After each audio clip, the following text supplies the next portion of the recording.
So here's a simple derivation of the centripetal acceleration. Imagine you have an object moving in a circle at a constant speed. This is the radius of the circle, and during an interval of time, it sweeps out a path from here to here, which subtends an angle of theta. Okay? So the definition of the angle theta is the arc length, so that's this distance right here, divided by the radius. That's the definition of the angle theta.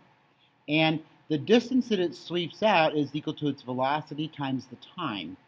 So we can write this as the velocity times the time divided by the radius. That's the angle that is swept out there, okay?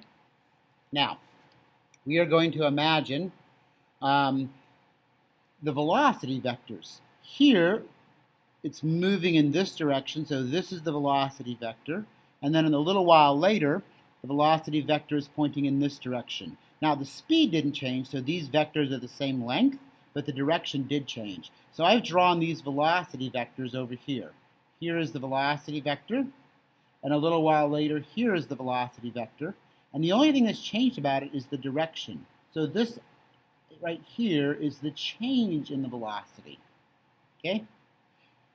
The difference in the angle from this direction to that direction is still theta. So whatever this angle is will be the difference in those two angles. So that's still theta. And then we can think about this right here. Theta, the angle subtended, is equal to the arc length, which is delta V, divided by the radius, which in this case is V. Okay, so that just tells us that theta can be written as delta V over V, which is the same as Vt over R.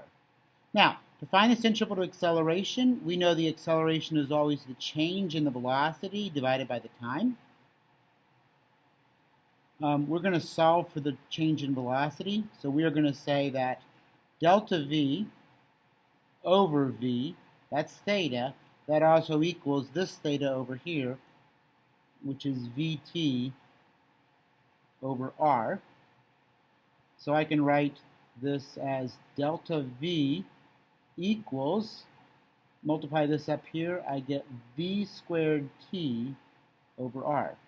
So delta V, the change in the velocity, is V squared times T divided by the radius, and then we're going to divide that by the time, so I'll just multiply by 1 over T, and you can see the T cancels, and you're left with V squared over R.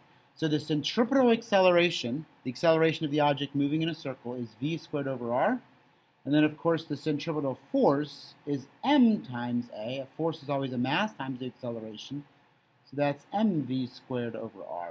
And so that's how we can get an expression for the centripetal acceleration and force.